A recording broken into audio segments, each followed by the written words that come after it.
Everyone mocked the quiet spinster. The Duke asked her father for her hand that very night. Autumn came to the village of Ashcombe the way a bailiff comes to a small house, without knocking, and with an inventory in its hand. It stripped the elms along the lane. It set a slow grey hand on every windowpane in the parsonage, and on the plain grey windowpanes of the little manor at the end of the lane, and on the small round mullioned window of the room at the top of the stairs where Eleanor Ashcombe sat with a mending basket on her knees, threading grey wool through grey wool, as though invisibility were a stitch one could learn. She was 27 that October. In the county book of daughters she was, by convention, past counting. There was a phrase for women in her position, in the drawing-rooms of Ashcombe, and it was not spoken unkindly, only carelessly, which is a worse cruelty than unkindness because it is not even meant. The quiet Ashcombe girl. That was what they called her when they remembered to call her anything. Not Eleanor. Not Miss Ashcombe. The quiet one. As though her name had been mislaid in a drawer. She had learned, over 3 seasons, that a woman could disappear inside her own name. That a woman could walk from the church to the market to the tea-table and back, and no eye in the village would light on her longer than an eye would light on a hedge. She had learned, further, that this disappearance was not a punishment. It was a habit the world had, and she had, in her way, made peace with it. Peace, she thought, was the poor cousin of contentment. But the poor cousin was still family, and she took what was offered. Downstairs, her father was drinking his tea alone in the little library and rereading, for the 3rd afternoon that week, the letter that had come by the post on Tuesday. Eleanor could hear the paper crackle in his hand from where she sat 2 floors above him. Sir Henry Ashcombe was 60 and stooped and tired, and the estate that he had inherited from his elder brother 30 years ago was a small one, and the debts against it were not small, and the letter in his hand was, Eleanor suspected, from London. She did not go down. She had, over the years, developed an instinct for when her father wished to be found and when he wished to be left, and this afternoon the paper was crackling in the wrong rhythm. She lowered her chin over her mending basket and threaded another length of grey wool. At the little mullioned window, the last of the October light moved slowly across the sill, the color of weak tea. A single crow settled on the elm beyond the gate and put its head to one side and considered the manor with an air of professional curiosity, as though even the birds of Ashcombe were assessing what remained of the house and what did not. Eleanor's mother had died when Eleanor was 15 and her younger sister Charlotte was 11, and after that the household had learned, without exactly deciding to, that Eleanor would take up the small tasks the mistress of the house had left half-finished. The linen, the still room, the children of tenants who came to the back door with a cough, the accounts, when her father was too tired to read, the letters of condolence, when a neighbor died, the wedding sampler, when Charlotte at 19 had made a match Eleanor herself had never been offered.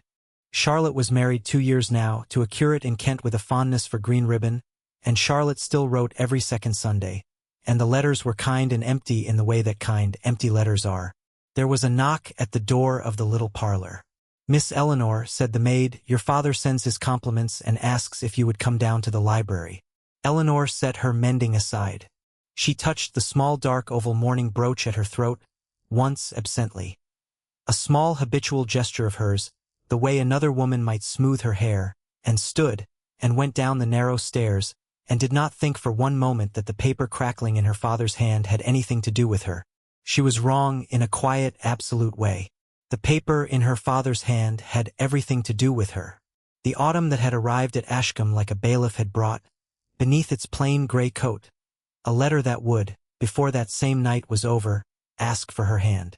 But she did not know this yet, and neither, in truth, did her father, because although the letter had asked in writing to call, it had not said in writing why.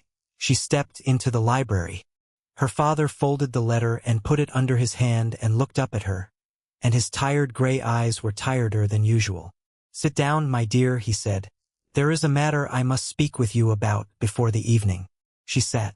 She folded her hands, the right upon the left. Her father cleared his throat, and cleared it again, and the fire hissed in the grate, and outside a slow rain began to speak against the window with the soft, patient voice rain has when it means to stay.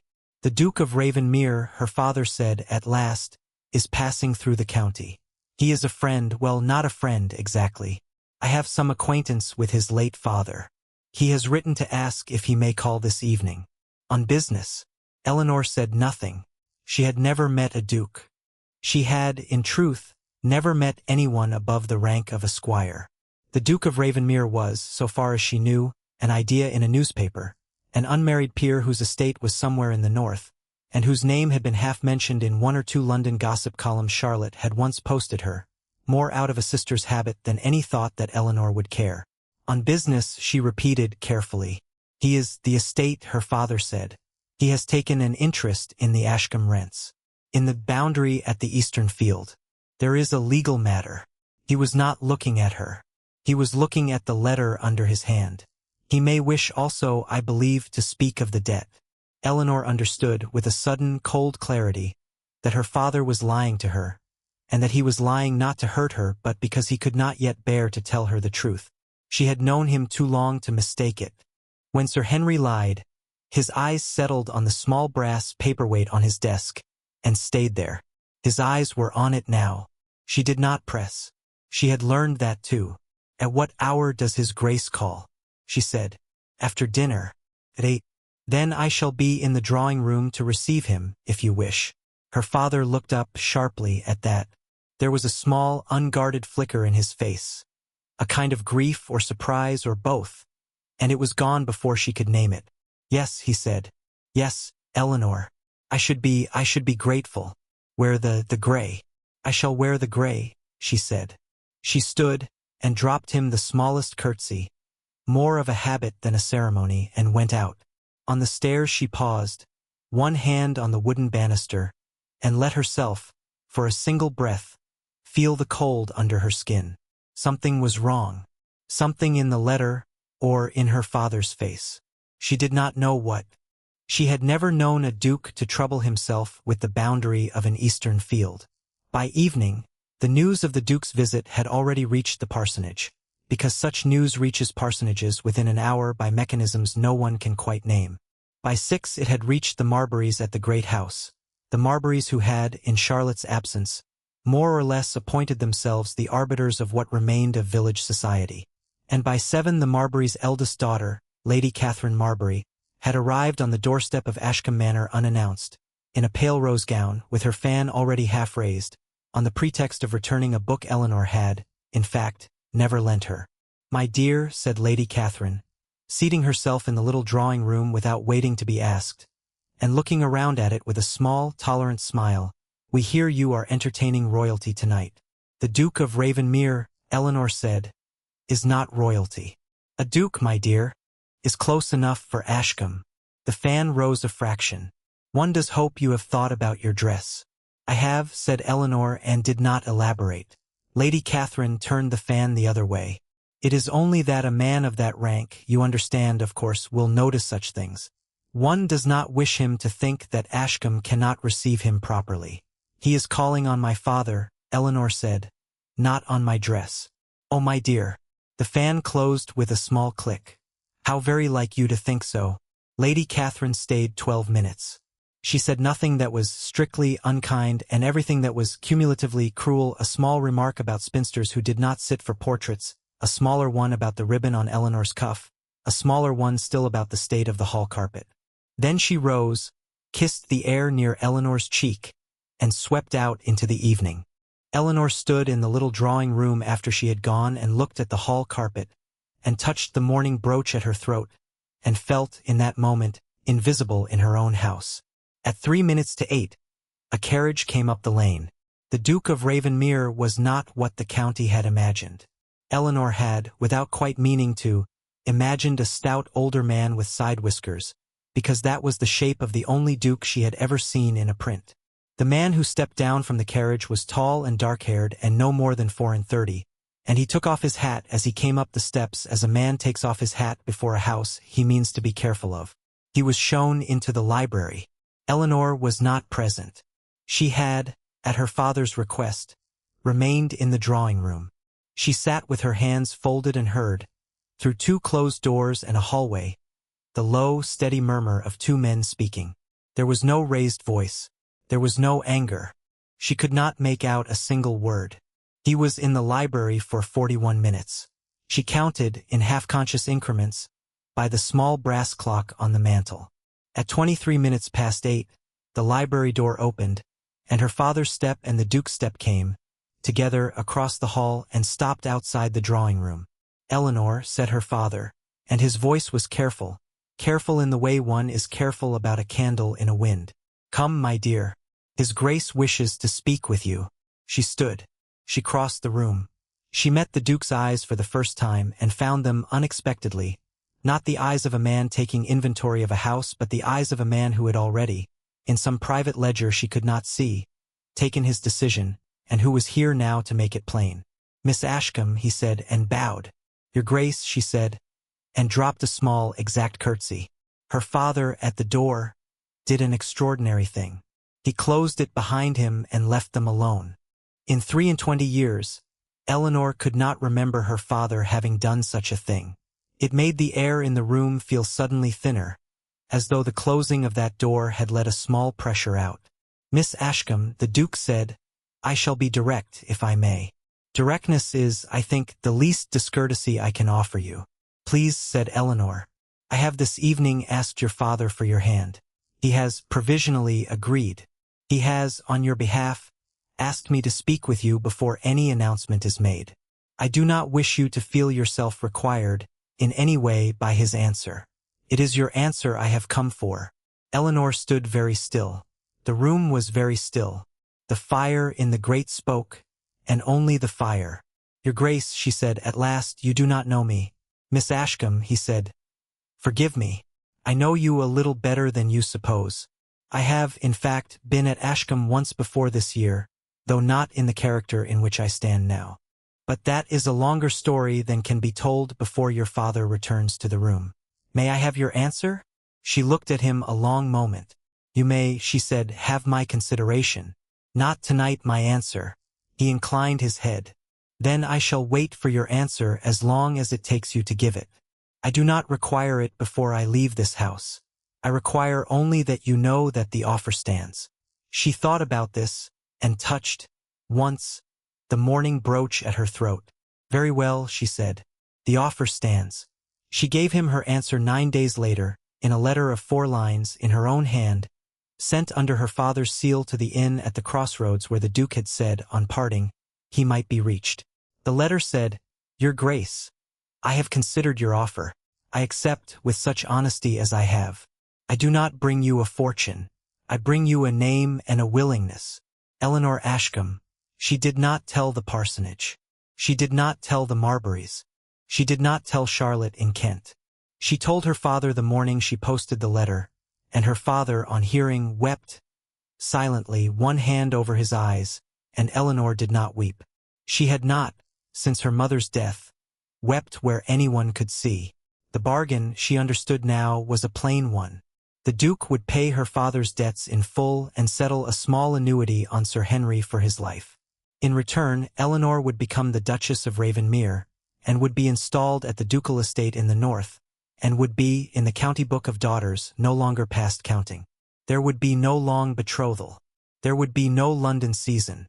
The wedding would be quiet and quick, and, the Duke had said it plainly in the library that evening, held in the small parish church at Ashcombe itself, so that her father, who was not strong enough for a long journey, might see her married. The wedding was set for the 18th of November. It was 23 days off. News, when it reached the village, did what news does in villages. It rose in a slow tide. The parsonage received it in polite astonishment. The Marburys received it in stunned silence, which was worse, and lasted a day, and turned by the second morning into a bright, brittle public congratulation that fooled no one. Lady Catherine Marbury called at Ashcombe twice, unannounced, and stayed too long each time, and asked, with her fan half over her mouth, questions Eleanor did not answer. The wedding morning came in slow, cold, clean November light. The lane was frosted. The elms held nothing at all. Eleanor dressed in her mother's plain grey silk gown, long-sleeved, high-necked, with a modest cream fichu at the throat, and did her own hair in a low chignon parted in the center, and put on the small dark oval mourning brooch at her throat, and no other jewel. She had refused the pearls the Duke had sent by carrier 2 evenings before. She had sent them back, in the same box, with a small, careful note. "Your Grace, I thank you. I shall wear on the day only what I have worn every day. Eleanor. He had replied by the same carrier in a small hand, Miss Ashcombe, as you please. Ravenmere. The parish church at Ashcombe held 60. 90 came. Every pew was full and every aisle was standing and the door was open behind the last of them with the November cold coming in. Sir Henry walked her up the aisle at 11 o'clock, on the arm on which he had walked her mother 28 years before, and he was crying and he did not care, and Eleanor did not cry. The Duke was standing at the altar in a plain dark coat and cream waistcoat and white cravat, and he turned when she reached the last pew, and their eyes met and he did not smile. He inclined his head, once, a small, careful, entirely private gesture, and Eleanor understood, with a clarity she had not expected, that he had come to the church that morning as a man comes to a promise he means to keep. The service was 17 minutes long. There was no music. There was no procession afterward. There was a small breakfast in the manor, at which the Marburys attended and Lady Catherine ate nothing and said, in a small, bright voice, that the ceremony had been very touching, very simple, very much in the country style. And by 3 o'clock in the afternoon Eleanor was in the ducal carriage, in her mother's grey silk cloak, beside a man whose signet ring she had watched him turn on his little finger 7 times during the wedding breakfast. The carriage went north. They travelled 2 days. The Duke, Julian, though she did not yet call him Julian, and he did not ask her to, sat opposite her in the carriage and read a small cloth-bound book. Once he asked, without looking up, whether she was warm enough, and she said she was.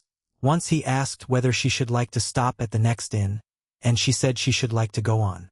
Once, at the second dusk, he lifted his eyes from his book and looked at her a long moment, and she felt the look, though she did not return it, and after that neither of them spoke until they came, in the falling dark, over a low hill and saw Ravenmere Hall for the first time. Ravenmere was a large, grey, austere house of the middle of the last century, 3 stories, 20 windows to a front, a long low sweep of gravel, a small stone lion at each end of the balustrade. There were lights in only 4 of the 20 front windows. It looked, Eleanor thought, exactly like a house that had never been asked to be warm. The housekeeper, Mrs. Beak, was waiting in the hall in a plain black wool dress and a starched white fichu, with a ring of keys on a chatelaine at her waist and a plain white linen cap on her silver hair. She curtsied to the Duke, and then, with an exactness that was not warmth but was something more considered than mere ceremony, she curtsied to Eleanor. Your Grace, she said to him. Your Grace, she said to her. Eleanor felt the name settle on her shoulders as a shawl settles. Not heavy, but present. She had, until that moment, been the quiet Ashcombe girl. She was now the Duchess of Ravenmere. It occurred to her that she had not yet found out what that meant. Mrs. Beak will show you to your rooms, the Duke said. You will forgive me, madam. I have letters to attend to that cannot wait. I shall dine in the library. If you wish to dine in your rooms, or in the great dining room, Mrs. Beak will arrange either. I bid you good night. He inclined his head. He was gone before she could speak. Eleanor stood very still in the great, cold, echoing hall of her new house, and Mrs. Beak stood very still beside her, and there was, for a long moment, a silence in which Eleanor could hear only the small brass tick of a clock on the far side of the hall. Your Grace, said Mrs. Beak at length quite gently, if you would come with me. Her rooms were on the first floor at the east end. A small sitting room, a bedchamber, a dressing room, a servant's room beyond. The furniture was new-looking at least, new-covered. The colors were pale rose and cream. A fire had been lit an hour before. The bed had been aired. A vase of small white winter chrysanthemums stood on the writing desk. Everything had been arranged, Eleanor understood, by Mrs. Beak, on the instructions of the Duke, and everything had been arranged for a woman he had never once, in the whole of her 4 days of acquaintance with him, presumed to know. She dined that night in her rooms. She did not see him again for 2 days. The pattern set itself in that first fortnight without either of them naming it. The Duke rose early. The Duke was in his library, or on the estate, or at the stables, or with the steward, from before Eleanor came down until well after the noon meal.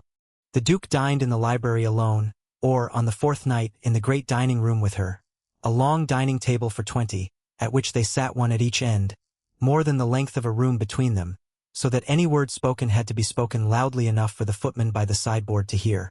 They spoke at that first dinner of the weather. They spoke of the roads.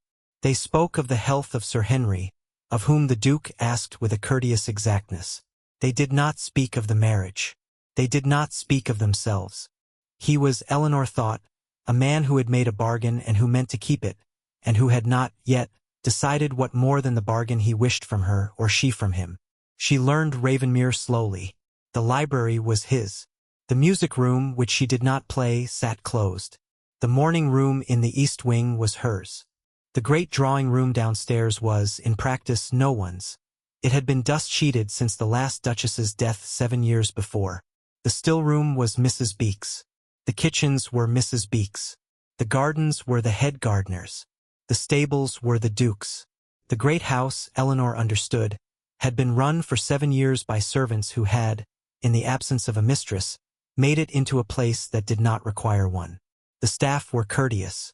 They were competent. They did not need her. She did not, at first, do very much. She wrote to her father twice a week, careful, honest letters. She wrote once, briefly, to Charlotte. She walked in the gardens in the morning, before the frost had lifted. She read in the morning room in the afternoon. She sat, in the evening, in the great dining room, at the far end of a long table, and made careful, polite conversation about the state of the roads with the man who had asked, one October evening, for her hand. She did not weep. She had trained herself out of weeping at 15, and she did not intend, at 27, to relearn. She did notice things. She noticed that the Duke turned his signet ring 7 times when he was thinking of something that troubled him, and once when he was thinking of something that pleased him. She noticed that he did not eat game, though it was set before him 3 times in the first week. She noticed that he read late. The light in the library window burned, at some nights, until 2. She noticed that he had, in a small silver frame on the mantel of the library, a portrait miniature of a woman with dark hair and gray eyes and a soft mouth. His mother, Mrs. Beek, said quietly, when Eleanor asked on the 7th day. His mother had died when he was 11. She noticed, above all, that he was scrupulously, almost painfully, courteous with her. He rose when she entered a room. He waited at doors. He offered his arm on stairs. He never touched her hand except in the smallest gesture required by manners. He did not come near her rooms. He did not, at any moment in that first fortnight, ask anything of her. It was, Eleanor thought, at the end of that fortnight, sitting alone at her writing desk with a letter to her father half finished and the small brass tick of a clock keeping time in the corner, a very cold house. Not a cruel one, not an unkind one, cold one. A house that had been arranged at great expense. For a woman it did not yet know how to receive. She folded the letter to her father. She sealed it. She sat a long time at the window, looking out at the December garden, the low box hedges beneath a thin white lace of frost, and felt, for the first time in a long time, something she had not expected to feel. She was curious. She was married to a man whose signet ring turned 7 times when he thought of something that troubled him, and once when he thought of something that pleased him. She did not yet know which she was. The days at Ravenmere were slow and long and shaped, above all, by the light. In December, at the far north end of the estate, the sun did not come over the low eastern hills until nearly 9, and it was gone again, in a thin cold gold at the tops of the elms by 4. Eleanor learned the light. She learned which of the east wing windows caught the morning first, and which corner of the morning room held its warmth longest, and where in the long gallery on the 2nd floor the winter sun made, at 2:30, a single narrow parallelogram across the polished oak floor that a woman could sit within, on a plain wooden chair, and be warmed at her back for exactly 17 minutes. She learned the servants. Not their duties. Mrs. Beek had already ordered those with a precision Eleanor did not intend to disturb, but the small individual textures of them. The under-housemaid, Hannah, was 17 and afraid of the great staircase in the dark. The 2nd footman, Peters, had a mother in the village who was ill and to whom he sent, by his own arrangement, 5 shillings of every quarter. The kitchen maid, Bess, had a small persistent cough that Eleanor recognized at once from the tenants at Ashcombe, and Eleanor, on the 6th day, sent Mrs. Beek to the still room for the honey and thyme her mother had taught her, and Bess coughed less by the second week. She learned, without asking, one more thing. Every evening at 10 o'clock, the light beneath the library door burned steady. She had passed the door twice on her way up to bed, in the first 10 days of her residence. On the third pass she stopped. She stood, for perhaps 20 seconds, at a small distance from the door, and heard, from within, the low, even sound of a man reading aloud, softly to himself, in a voice pitched to no one but the page. He was reading, she thought, a sermon, or a book of essays. He was reading not to be heard. He was reading, she understood suddenly, the way a person reads who has not, in some considerable time, had another voice in the room to read to. She did not knock. She went on up to her rooms. But she noted it, in the small honest ledger of things she was learning about her husband, and she added it, that night, to the ledger of things she had not yet decided what to do about. From his perspective, 200 miles from the parsonage where he had, one wet October evening, sat in a small library and asked a very tired man for a woman he had already quietly, in his own private ledger, chosen. From his perspective, the Duke of Ravenmere was a man who had made, at long last, a decision he had been circling for a year and a half. He had been at Ashcombe once before. He had never told her. He had, in April, come through the county on a private matter of estate business, a boundary dispute of his own with a neighboring landowner, which had required, absurdly, that he consult the Ashcombe parish maps because the two estates had, in the 17th century, shared a surveyor. He had stayed one night at the inn at the crossroads, and he had, on the Sunday morning, gone to the parish church at Ashcombe to hear the service, because he was in the habit, when traveling, of going to whatever church was nearest. He had, at the back of that little church, watched a woman come in alone at the second bell, in a plain grey dress and a small mourning brooch, and sit in the pew nearest the door and mend throughout the service, with a needle and a small piece of dark thread, the sleeve of an old man's coat in the pew in front of her. The old man was, he understood later, the sexton, whose wife had died 3 weeks before. The mending was so small, so quiet, so unshowy, that no one in the church had noticed but Julian, standing at the very back in the shadow of the door.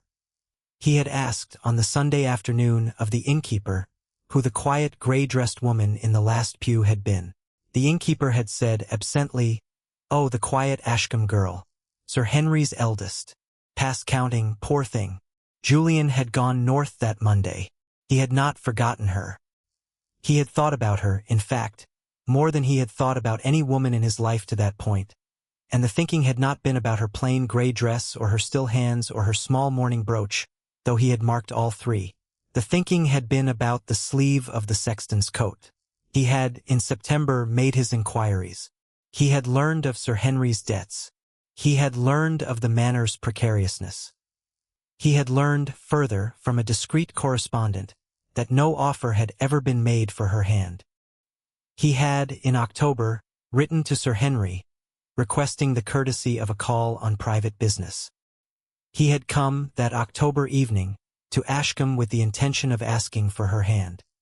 He had come with the intention, further, of paying every one of her father's debts in full, and settling on the old man an annuity that would carry him through the remainder of a tired life, and marrying her in whatever church she wished, in whatever plain dress she wished, on whatever day she wished.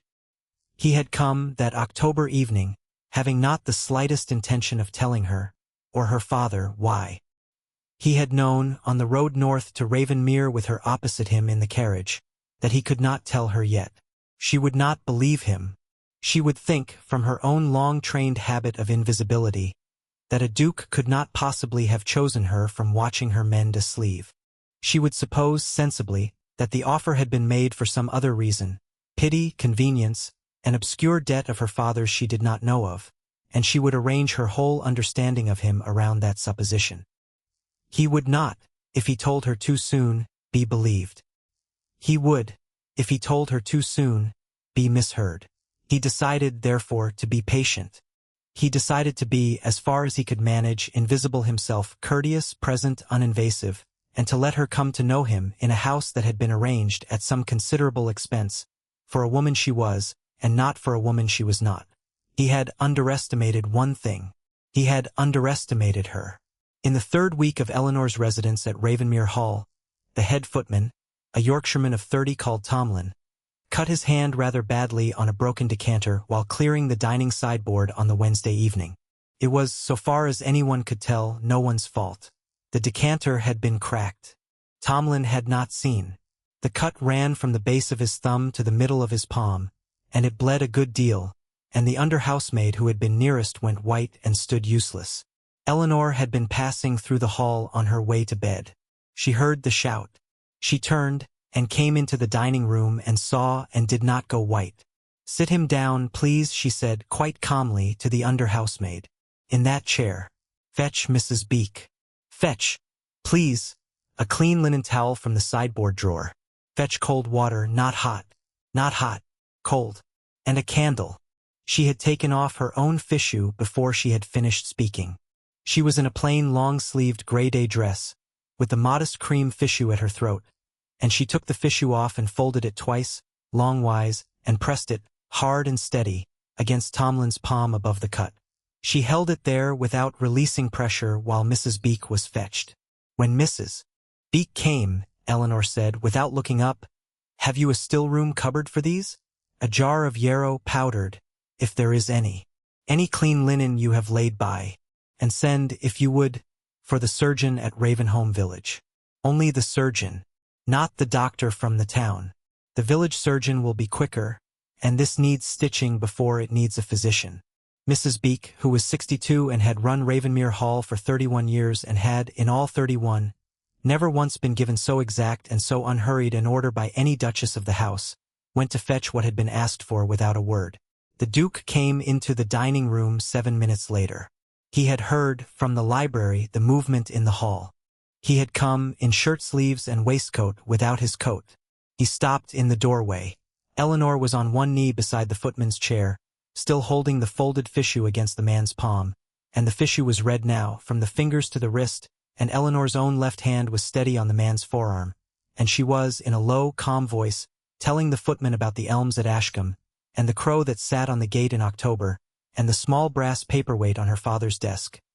Talking evenly, without stopping, about small, harmless, entirely ordinary things, so that the footman, who was frightened and losing color, would have a voice to fasten his mind to that was not the voice of his own fear.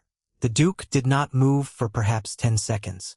His hand was on the door frame, and his knuckles were white against the wood. Then he came into the room, quietly, and said, "Mrs. Beek, the surgeon from Ravenholme.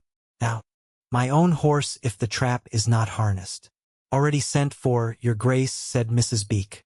He looked at Mrs. Beek. Mrs. Beek looked back at him steadily and said, with a very small, very careful inflection that carried, in its economy, an entire recommendation, "Her grace sent, sir."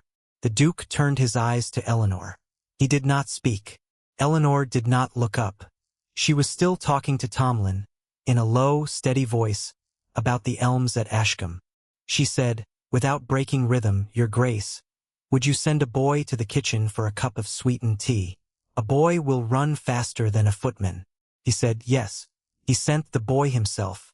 The surgeon came in 23 minutes and stitched the hand at the sideboard, and Eleanor stayed beside Tomlin the whole of that quarter hour, still holding the man's forearm, still talking low and even. When the surgeon was done and Tomlin was drinking sweetened tea in the servants' hall with Mrs. Beek beside him, Eleanor rose and washed her hands at the small basin in the corner of the dining room. The fichu she left in the fire. Her hands were shaking. Once she had washed them, in a small, private, well-managed way she did not intend anyone to see. The Duke saw. He stood a little way behind her, in the doorway of the dining room, and he watched her hands shake in the small, even way they did, and he understood, for the first time in her presence, that his wife had done what she had just done not because she was without feeling but because she had trained herself out of showing it, at some considerable cost over some considerable time, for reasons that had nothing to do with him. He did not go to her. He knew, with a steadiness of understanding that surprised him, that if he touched her hand at that moment, she would not be able to bear it, and that he did not want the first time he touched her hand to be a moment she would remember as a moment she had not been able to bear. He said only, quite quietly, "Madam, I am obliged to you. I do not know how you knew what to do." Eleanor said, without turning, "My mother taught me. Before she died. She was very good at these things." "I am obliged to your mother," the Duke said as well. She looked up, then. She met his eyes across the small space of the dining room. He inclined his head once, small, exact. The same inclination he had given her at the church at Ashcombe, when she had come up the aisle in the plain grey silk gown. She understood, in that moment, without knowing yet why she understood, that whatever he had come to Ashcombe for that October evening, it had not been the eastern boundary field. It was Mrs.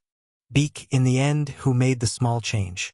Mrs. Beek had, in 31 years at Ravenmere, learned to observe with an exactness that was invisible to nearly everyone in the house. She had observed, in the fortnight after the footman's hand, that his Grace had begun to come out of the library at a different hour. He came out now at 4 o'clock, the hour at which her Grace, on all but the coldest days, walked in the frosted gardens for exactly 40 minutes. He did not walk with her Grace. He walked, instead, 20 yards behind her, along the parallel path on the other side of the long box hedge, a path from which he could, if he chose, watch her. A path from which she could not, without looking for him, know he was there. She had 3 times looked for him. Mrs. Beek had noted this also. Mrs. Beek had further observed that his Grace, at dinner in the great dining room, had begun to keep the newspaper folded rather than open.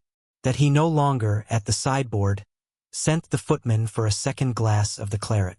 That he asked, at dinner on the Tuesday, whether her Grace preferred the mutton or the fowl, and asked it in a tone of such careful, unpracticed gentleness that Mrs. Beek, standing by the doorway with the wine, had had to look very fixedly at the pattern on the carpet. And Mrs. Beek had observed, above all, that the great long dining table for 20, at which the Duke and his new Duchess sat one at each end at the length of a whole room, made it impossible for them to speak to one another without shouting, and that they were both, in her observation, people who did not shout. She made her decision on the Thursday. She had, in the small unused breakfast room in the east wing, a room the last Duchess had used for private breakfasts and which had been closed and dust-sheeted since, a small round mahogany table of no great pedigree that would seat 4 at close quarters and 2 very comfortably. She had it uncovered on the Thursday morning. She had it polished. She had it moved, in the afternoon, by 2 of the footmen, into the great dining room. She had the long dining table for 20 covered at its center with a plain white linen cloth, and she had the small round mahogany table set at the fireside end of the room, with 2 chairs, near enough to the fire that a person seated at either could feel it, and set for 2, plainly, without candelabra, with only 2 small silver candlesticks and the ordinary house napkins. She said nothing to either of them. She placed herself, at 7 o'clock, in her usual station by the sideboard, and waited to see what would happen. The Duke came into the room at 3 minutes past 7. He stopped, one hand still on the door. He looked at the small round table by the fire. He looked at Mrs. Beek. Mrs. Beek looked back at him, quite steadily, with the same very careful inflection with which she had said, 3 weeks before, "Her Grace sent, sir." The Duke said, after a moment, "Mrs. Beek, this is a change." "Yes, your Grace." "Was it arranged?"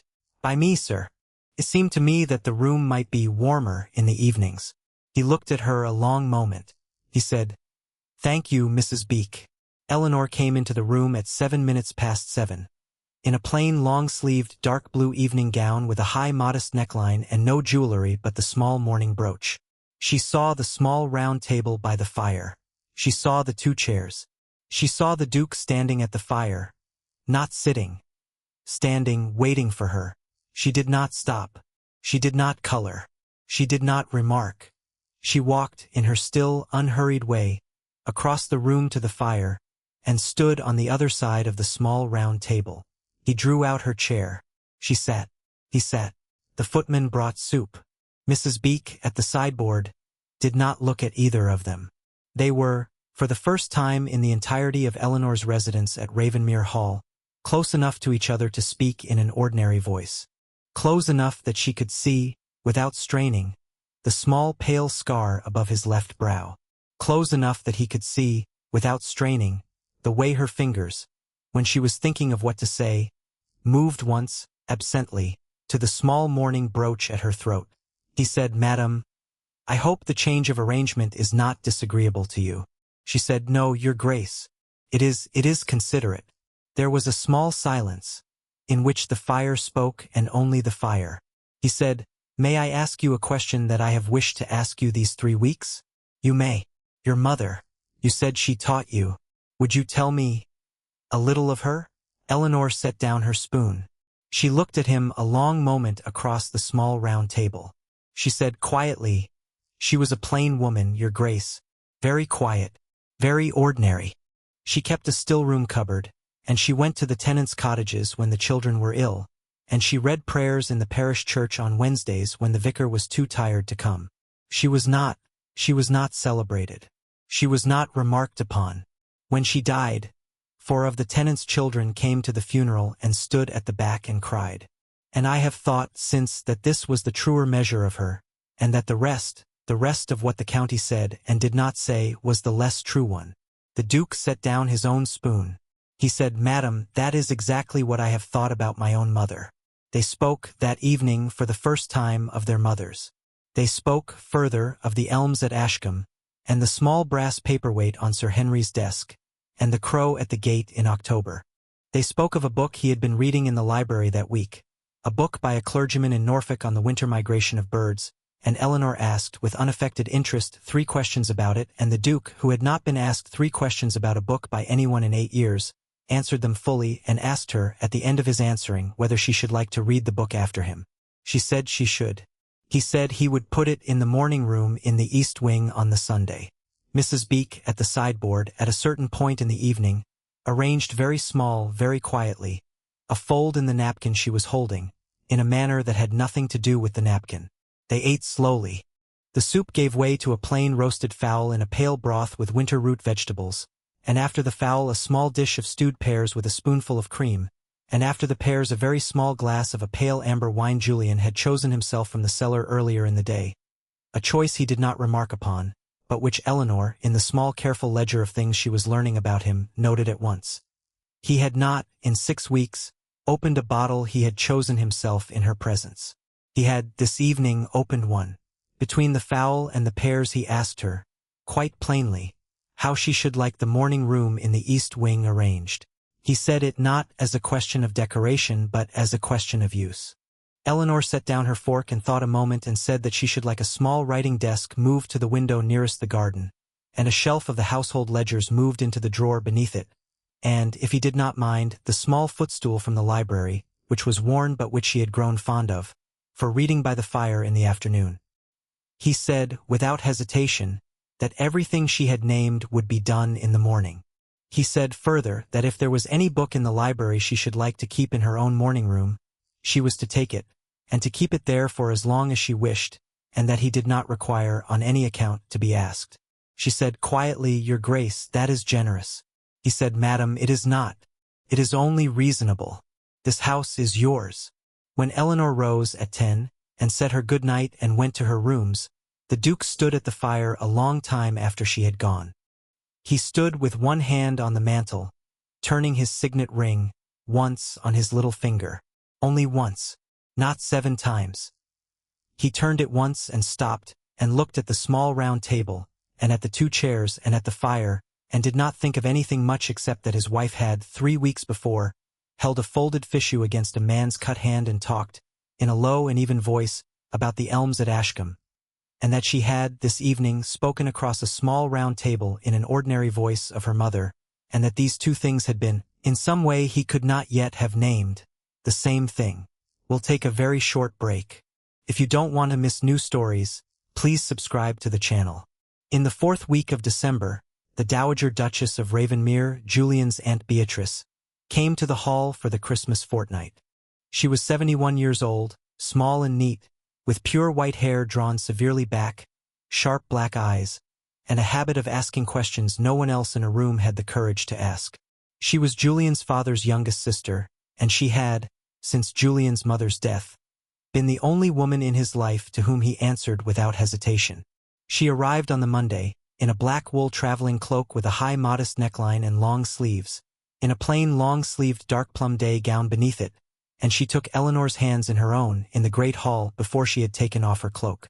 "So," said the Dowager with a small, exact, unsmiling appraisal, You are the young woman my nephew has spent a year and a half not writing to me about."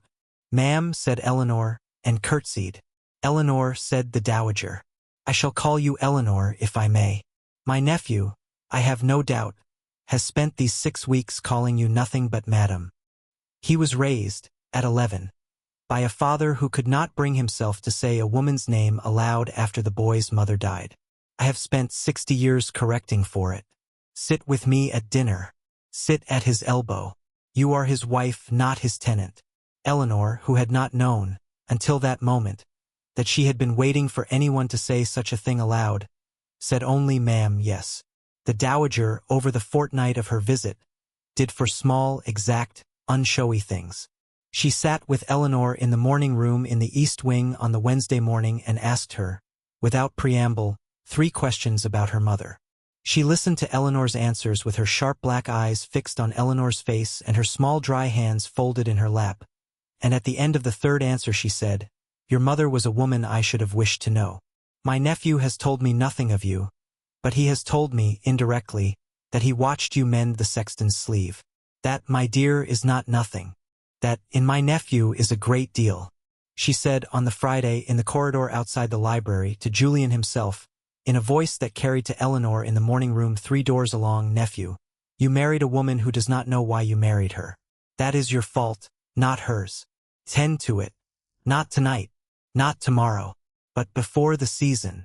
She deserves the telling, and she deserves it from you," she said on the Sunday at church in the small parish chapel on the estate. Sitting at Eleanor's elbow in a pew where the last duchess had once sat. "The parishioners are looking at you, my dear, in the way parishioners look at any woman who has come new into a great house. They will look and they will judge and they will be, at first, uncertain. You will not correct them. You will simply be what you are, week upon week, and in a year they will forget they were ever uncertain. This is not a strategy. This is only how it is done," she said on the last morning of her visit at the carriage, taking Eleanor's hands again in her own. "You will be at the season in April, Eleanor. You will come to London for the Ravenmere ball. You will wear whatever you please. Do not let anyone dress you against your own preference. And on the night of the ball you will stand, if you can manage it, near a pillar in a corner that is not the corner where they expect a duchess to stand. It will unsettle them. That, my dear, is your advantage. Use it once and then, mercifully, never again." She looked, then, at Julian standing on the gravel beside them with his hat in his hand. "Julian," she said, "she is worth what you have not yet told her. Tell her, when she is ready. Not before." She was gone by noon. Eleanor stood at the tall east window of her sitting room a long time after the carriage had left, and touched the small mourning brooch at her throat once, and understood, without quite deciding to, that she was no longer entirely alone at Ravenmere Hall. They went to London for the season on the 3rd week of April. Julian would have preferred to remain at Ravenmere. Eleanor understood this without his saying it. He turned his signet ring, at breakfast on the morning they were to leave, exactly 7 times. The town house in Grosvenor Square had been closed for 8 years and was opened for them at the end of March. It was a tall, pale, correct London house, with a black railing and a black door and a small brass plate on the door reading only Ravenmere. Eleanor stood on the pavement the first evening, in a plain long-sleeved dark blue traveling gown, and looked up at the front of it, and thought that it looked exactly like a house that had been arranged, at long distance, by a housekeeper who had never been consulted about a duchess. Mrs. Beek had not come to London. Mrs. Beek had said, "At the last, Your Grace, I am a countrywoman and I shall be a countrywoman. London does not want me. The London housekeeper is a very sensible young woman of 40. You may trust her. I shall be here when you come back." Eleanor had, absurdly, wished to weep at that, and did not. The London housekeeper was, as Mrs. Beek had said, a very sensible young woman of 40. Her name was Mrs. Hale. Eleanor liked her at once. The season began, as all seasons began, with a slow tide of cards. Cards from names Eleanor had never seen. Cards from names Julian had known all his life. Cards, on the 2nd Thursday, from Lord and Lady Marbury, who had come up to London for the season with their eldest daughter, Lady Catherine. And it was here, on that 2nd Thursday, that Eleanor understood, in a small cold clarity, that the Marburys had followed her to London. that Lady Catherine, whose engagement had not, in the 6 months since Eleanor's wedding, been announced, had come to London this season with a very particular intention. Julian did not know Lady Catherine. Eleanor did not tell him. She said only, when he asked her, on the Friday morning, whether there was any name among the cards that troubled her. Not troubled, your grace. There is a young lady from my county, a Lady Catherine Marbury, who was, I think, disappointed by our marriage. I do not know that she will trouble us. But she will be at the balls. Julian looked at her a long moment across the breakfast table. He said, Madam, I shall watch for her. The Ravenmere ball had been fixed for the 22nd of May. It was, by long custom of the house, the third ball of the London season, and it was held, always, in the great ballroom of the Grosvenor Square house, a room 90 feet long with 3 chandeliers and a small orchestra gallery at the north end. It had not been held for 8 years. The dust sheets had been off since the 1st of April. Every duchess in London had already accepted. Eleanor's dressmaker, Mrs. Hale's recommendation, a very small, very quiet woman in a very small, very quiet shop in a mews behind Bond Street, had made her, at Eleanor's specific request, a single gown for the evening. It was a floor-length silk in a color the dressmaker had, at first, tried gently to talk Eleanor out of. A plain, quiet, unshowy blue-gray, the exact color of the sky at 4 in the afternoon in November. The sleeves were long. The neckline was high and modest, covering the collarbone. There was no lace at the throat. There was no embroidery at the hem. The only ornament was a very narrow silver ribbon at the high waist, and a small hair ornament of 3 pale winter chrysanthemums, dried at the low chignon. The dressmaker, when the gown was finished, had said, quite softly, Your Grace, forgive me. Every woman at the ball will be in white or in rose or in pale gold. You will be the only woman in the room in this color. Are you certain? Eleanor had said, That is what I am certain of. She had stood, that afternoon, in the small quiet mews shop, and let the dressmaker walk once around her with a pincushion in her hand and a careful measuring eye, and had thought, without saying it aloud, that the whole of the ballrooms of London had been arranged, for 100 years, on a single quiet assumption, that a woman who came into such a room must dress to compete with the other women in it. She had thought, further, that the assumption was, at its root, a mistake. She had thought that the only quiet advantage a woman in her position could hold was the advantage of refusing the competition, of standing, plainly, in the color of an unshowy November sky, and letting the room, if it wished, arrange its own opinion of her without her assistance. She had thought this without vanity and without spite. She had thought it only because she had, over 27 years, watched a great many women arrange themselves for the eyes of others, and she had, by now, decided that she did not intend to be one of them. The dressmaker, seeing something of this in Eleanor's face, had said only, quite softly, Your Grace, yes. I shall make it in the blue-gray. The night of the ball, the Marburys arrived at 10. Lady Catherine was in a floor-length white silk gown with pearl trim at the modestly high neckline, a matching pearl coronet in her elaborately curled pale blonde hair, a full pearl necklace over the covered high collarbone, and pearl bracelets over her long white gloves. She was, by any measure that had ever been used in the drawing-rooms of Ashcombe, the most beautiful young woman in the room.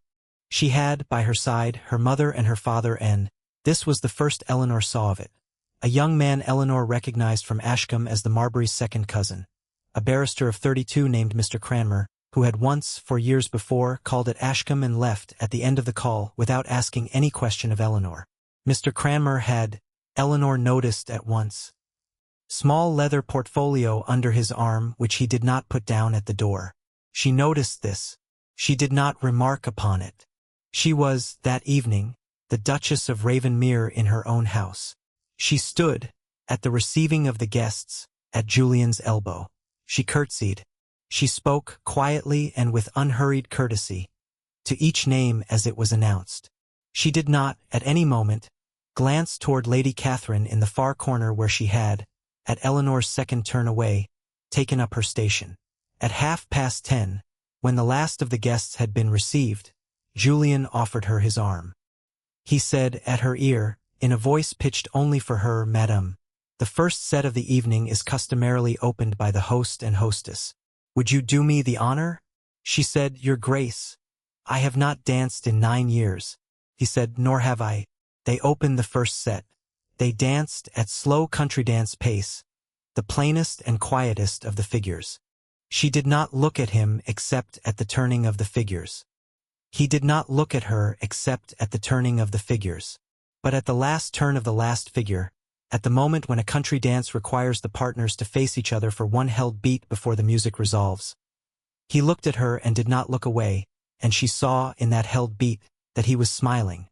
A small, unpracticed, entirely private smile she had not seen on him in 7 months of marriage. She smiled back.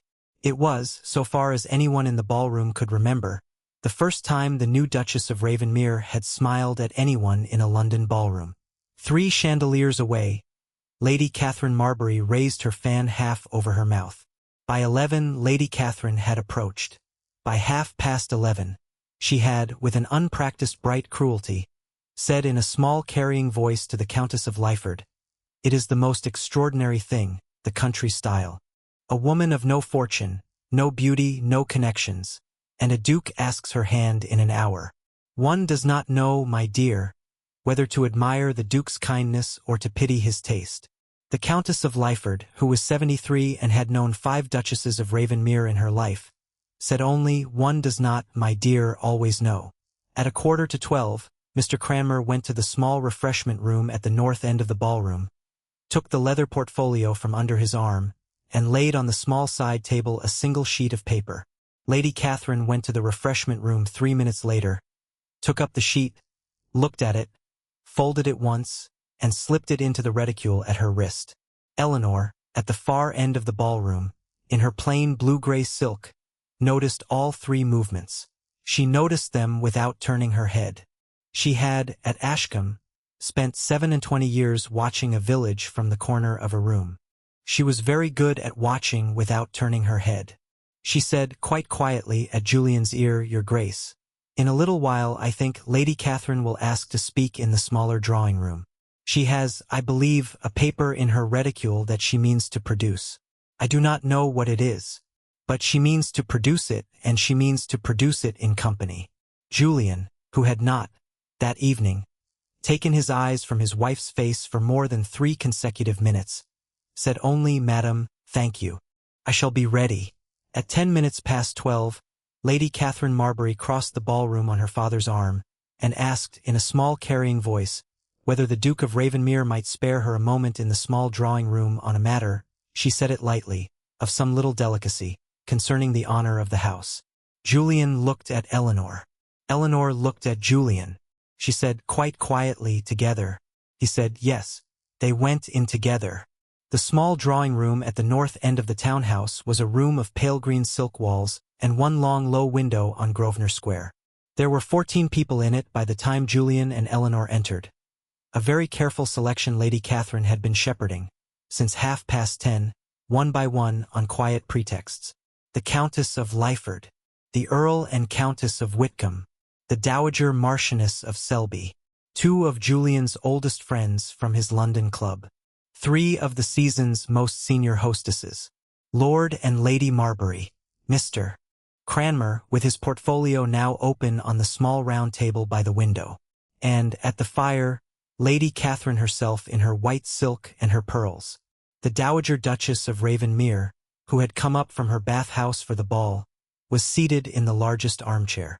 She did not rise. Her small dry hands were folded in her lap. Her sharp black eyes were on Lady Catherine. Lady Catherine curtsied to Julian. She curtsied, less deeply, to Eleanor. "Your Grace," she said to Julian, "forgive me. I would not have troubled you on the evening of your own ball had the matter not seemed to me, and to Mr. Cranmer, who is my family's man of law, one which touches on the honor of your house, and which, in a family of your standing, ought not to be allowed to circulate without your knowledge." Julian said quite calmly, "Speak." Lady Catherine turned, once, to the portfolio on the small round table. Mr. Cranmer, with the practiced smoothness of a barrister who has performed such gestures before, lifted from the portfolio a single sheet of paper, and held it out, not to Julian but half to the room, so that every eye in the pale green drawing-room could see that a paper had been produced. "Your Grace," said Lady Catherine, "it grieves me to say it.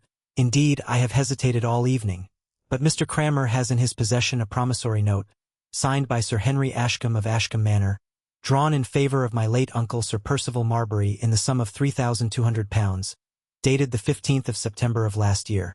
It is, I am informed, currently unpaid.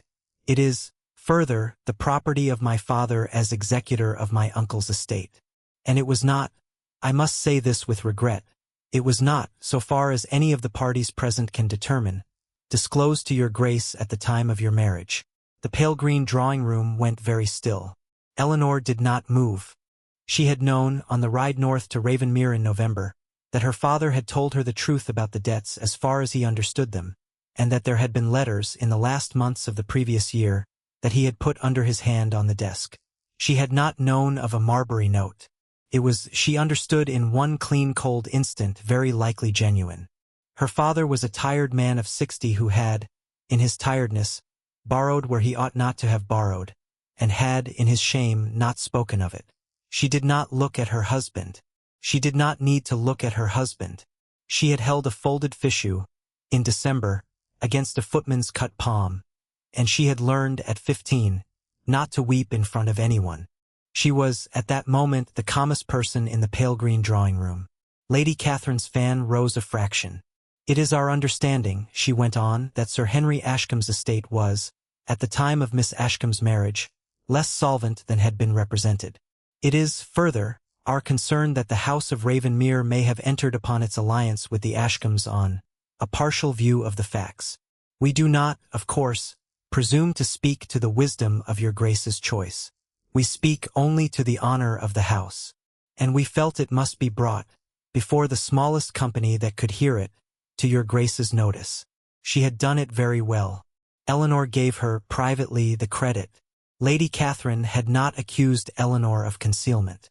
Lady Catherine had accused Sir Henry, a tired old man in Ashcombe, 200 miles away, who could not defend himself, and had, in the accusation, placed the house of Ravenmere in the position of the deceived party, and Eleanor in the position of the smiling collaborator. It was, so far as such things went, an elegant piece of work. Julian said nothing for a long moment. Then he did something no one in the pale green drawing-room had expected. He turned, not to Lady Catherine, and not to Mr. Cranmer, and not to the portfolio on the small round table. He turned to Eleanor. He said, in a voice pitched exactly loudly enough for the 14 people in the room to hear, "Madam, did you know of this note?" Eleanor said, without hesitation, without dropping her eyes, "I did not, your Grace. My father did not tell me. I do not believe, on my honor, that he told anyone." Julian said, "I believe you."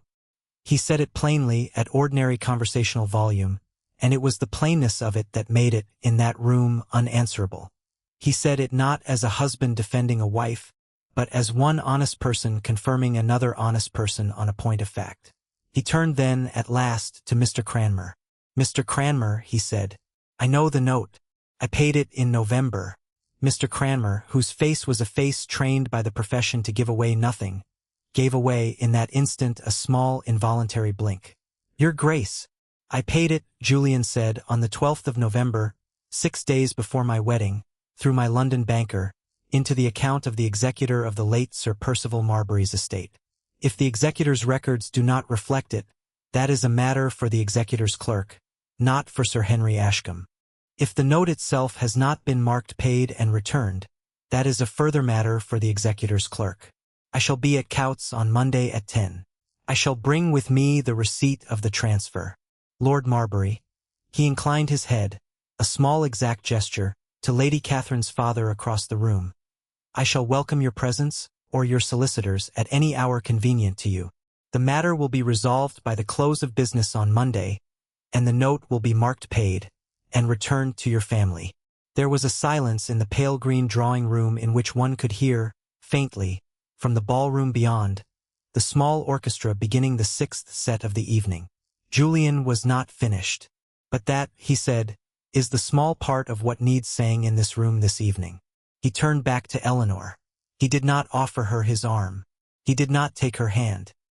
He stood beside her at his ordinary distance, and he spoke, not to her but past her, to the 14 people in the pale green drawing-room, in the low, even voice of a man who had, for some time now, been preparing what he was about to say. Lady Catherine, he said, you have said, this evening, that the House of Ravenmere may have entered upon its alliance on a partial view of the facts. Permit me to correct the record. I chose my wife, he said, not for a dowry. There was none. I paid her father's debts before the wedding, in full, from my own purse, and I would have paid them had she said no to me on that October evening in the drawing-room of her father's house. I chose her not for a fortune, and not for a connection, and not for a name my mother would have recognized, though God knows my mother, had she lived, would have recognized her at the first sight of her. I chose her not for her presentation, because she has never been presented. I chose her not for beauty as the ballrooms of London name beauty. Though there is not a woman in this room I would rather look at across a small round table by a fire. I chose her not for what she brought, because she brought only herself, and I have thought, this 7 months past, that only herself has been more than any dowry in the county book of daughters could ever have named. I chose her, he said, and here he did the thing the whole room, without knowing it, had been waiting for. The thing had been waiting for. He chose her for something specific. I chose her because on a Sunday in April, in the back of a country church at Ashcombe, I watched her mend the sleeve of a sexton whose wife had died 3 weeks before. She did not know I was there. She did not know I was watching. She did not know I was anyone at all. She mended his sleeve because his sleeve was torn, and because he was tired, and because she was the sort of person who mends a tired man's sleeve without being asked. That, in this room and in this life, is the whole of my answer. He looked, then, at Lady Catherine. I chose her, he said quietly, because you would not have chosen her. And because that, madam, is the beginning of the difference between us. The pale green drawing-room did not stir. Lady Catherine's fan, which had been half raised at the beginning of Julian's speech, was now closed in her hand. Her fingers, on the ivory of it, were white. The Countess of Lyford, 73 years old and unimpressed with duchesses since the reign of George III, said, in the plain flat voice with which she had spoken to 5 duchesses of Ravenmere in her lifetime, Your Grace has spoken very properly. I should like, if I may, to escort her Grace back to the ballroom on my arm. It seems to me the room has been away from its hostess long enough. She rose. She was small and stooped and immensely dignified. She held out her arm. Eleanor took it. The Dowager Duchess of Ravenmere, from her armchair, said, without moving, yes. Take her back to the ballroom, Amelia. And Lady Catherine, you will remain, I think, a moment longer. My nephew is not, I believe, quite finished speaking. The door of the small drawing-room closed behind Eleanor and the Countess of Lyford. What Julian said to Lady Catherine and Mr. Cranmer, and what the Dowager Duchess said after him, no one in the ballroom would learn that night. It was said quietly, exactly, with a barrister's precision as to the promissory note and a duke's precision as to a young woman's public standing. When Mr. Cranmer emerged at 1:45, he emerged with the portfolio closed and with an expression which those who knew barristers well understood to be, for a barrister, considerable. Lady Catherine emerged with her mother on one side and her father on the other. She emerged very pale and very upright and very silent, and she did not, that evening, speak again to any person in the room. The Marburys left the ball without a farewell at 1. Eleanor, in the ballroom, on the arm of the Countess of Lyford, was returned to a room that had heard nothing of the pale green drawing-room and knew only that the Duke of Ravenmere had, quite unusually, been absent from his own ball for 1/4 of an hour, and that his Duchess, in her plain blue-grey silk, had been walked back to the middle of the room by the Countess of Lyford, whose approval had not been visibly extended to any newcomer to London society in 15 years. The Countess of Lyford, at the door of the ballroom, released Eleanor's arm. She said, quite crisply, at ordinary conversational volume, so that everyone within 12 feet of her heard it, Your Grace, I shall call on you at Grosvenor Square on Tuesday morning at 11. I bring always my own tea. I do not take milk. I bring, further, a great deal of gossip you will not otherwise hear, and one useful piece of advice per visit, whether you require it or not. Good evening. She curtsied. It was a very small, very exact curtsy. It was the first time the Countess of Lyford had curtsied, in a London ballroom, to a woman less than 50. The ballroom noticed. Julian returned to the ballroom at 10 minutes past 1. He came directly to Eleanor. He said at her ear only, Madam, the 6th set is nearly finished. Would you dance the 7th with me? She said, I would. They danced the 7th. It was a slower set, a set at which conversation between partners was possible without shouting. Julian said, "At the first turn, madam, there is one more thing I must say to you tonight. Cannot be said in the ballroom. Would you walk with me after the set to the small library on the first floor?" She said, "Yes." The small library on the first floor of the Grosvenor Square house was a warm dark-paneled room with a low fire, one wall of books, 2 chairs by the hearth, and no candles but the 2 on the mantel. He drew out a chair for her. She sat. He did not sit. He stood at the fire. He said, "Madam, I have owed you, since November, a piece of information about the origin of our marriage. I have not told you because I did not think you would believe me. I do not now think that is my judgment to make." He turned once the signet ring on his little finger. Only once. He said, "I chose you, Eleanor, not for the reasons the ballrooms of London imagine. I chose you not for beauty as the ballrooms of London name beauty, though I have found, this 7 months past, that there is not a face in any ballroom I would rather look at across a small round table by a fire. I chose you not for a fortune because I have my own, and did not require one, and did not want the confusion of one. I chose you not for a connection, because I have every connection in this room and none of them has done more than tire me.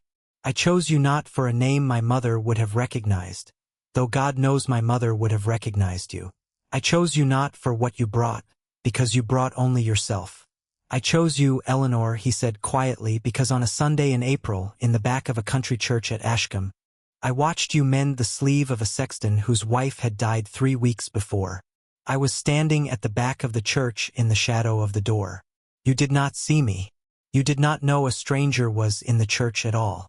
You mended his sleeve in the whole of the service with a needle and a small piece of dark thread, because his sleeve was torn, and because he was tired, and because you were the sort of person who mends a tired man's sleeve without being asked.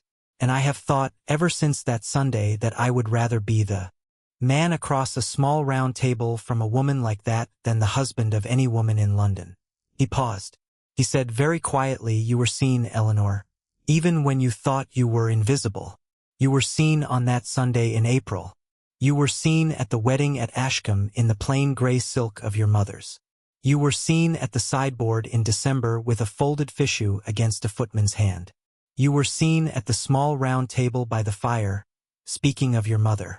You were seen at the Eastern walk in the mornings before the frost had lifted.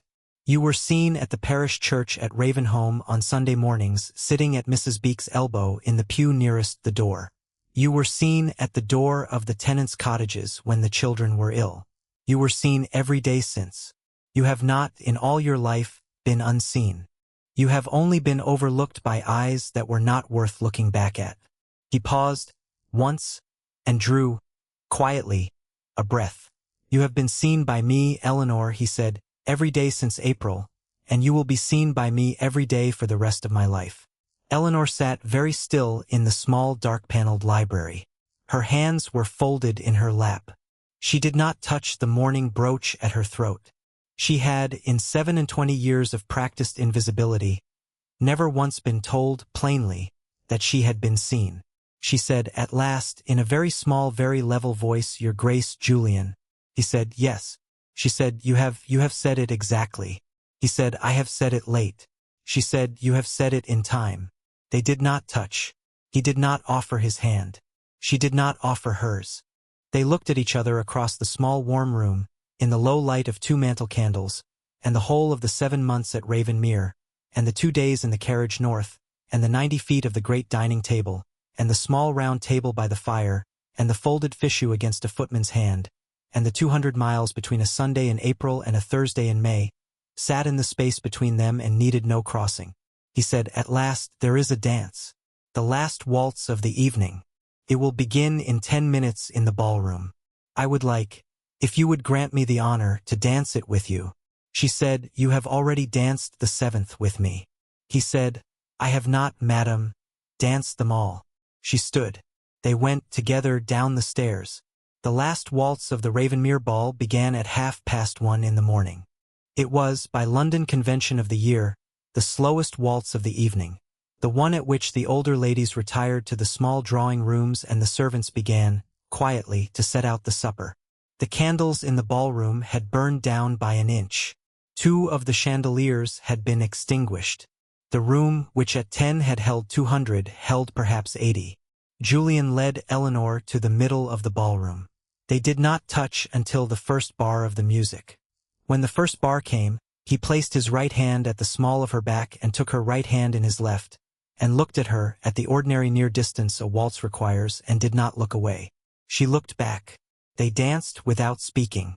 Eleanor had not danced a waltz since a country evening in Ashcombe 11 years before, and Julian, so far as she could tell, had not danced one in longer. Neither was particularly graceful. Neither cared. They danced at the slow pace the music kept, and Eleanor felt, for the first time since her mother's death, that she was being held rather than steered, that the hand at the small of her back was not a hand telling her where to go, but a hand telling her that where she was allowed to be. At the second turn of the waltz he said quietly, "Madame Eleanor, I have not asked since November one thing I ought to have asked. I ask it now. Will you, of your own free choice, and not by a bargain, and not by a debt, and not by a paper signed in the drawing-room of your father's house, will you be my wife?" She said quietly, "Julian, I have been your wife since November. I choose now to be it freely." He said, "That is what I hoped for." She said, "That is what I chose for." They danced for a bar or two without speaking, and Eleanor thought, with a small clean surprise, that she had never in her life said the word chose about her own life aloud, and that saying it aloud had shifted, in a way she could not quite have named beforehand, the whole quiet arrangement of everything within her. She had been chosen at Ashcombe in October. She had been chosen at the wedding in November. She had been chosen at the fireside in December. She was, this evening, at the middle of a London ballroom, in a plain blue-gray silk that no one in the room had understood, doing the smaller and rarer thing. She was choosing. At the third turn of the waltz he lifted her hand, the one in his, a very little, and pressed his mouth once, briefly, to the back of her gloved fingers. It was not a courtly gesture.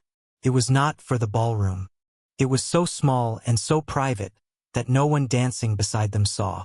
Eleanor felt it once, at the back of her hand, through the fine gray silk of her long glove, and it was the first time in her life that a man's touch had signified anything other than a formal handing at a door. She did not cry. She had, for 27 years, been in the habit of not crying where anyone could see.